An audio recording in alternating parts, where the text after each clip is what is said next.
Ready to supercharge your brainstorming sessions in Confluence? Today, I'll show you a simple but powerful trick to whiteboard right inside Confluence, so you and your team can map out ideas visually, no extra apps required. By the end of this quick guide, you'll know exactly how to create, customize, and collaborate on a digital whiteboard that's as flexible as your favorite office wall. Let's dive right in. First things first, let's get you set up. The secret here is to use Confluence's built-in whiteboard feature, which, if you haven't explored it yet, is a total game changer. All you need to do is open up Confluence and look for the big blue Create button, usually at the top or side of your dashboard. Give that a click, you'll see a drop-down menu appear, and nestled in there you'll spot Whiteboard. Go ahead and select that. This step might seem almost too simple, but it's where all the magic starts. Think of this Create button like opening a clean, infinite notebook. No more snapping photos of physical boards or searching for sticky notes lost in your bag. Next, you get to choose a template, or you can start with a blank slate. This is where you get to set the tone for your session.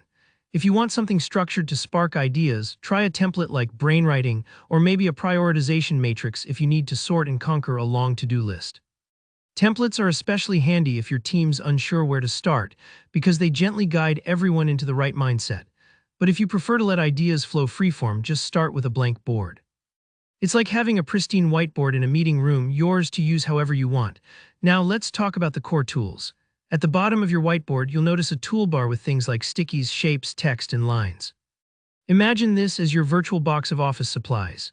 Stickies are perfect for jotting down individual thoughts or points. Think of them as digital post-its you can move around with a simple drag. Shapes come in handy if you want to create flowcharts or group ideas visually.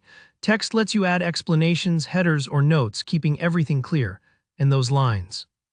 They're like drawing quick arrows or connections between concepts, great for showing how everything fits together. Take your time to play around here. If you're new to these tools, don't worry, they're super intuitive and you'll be zipping things around in no time.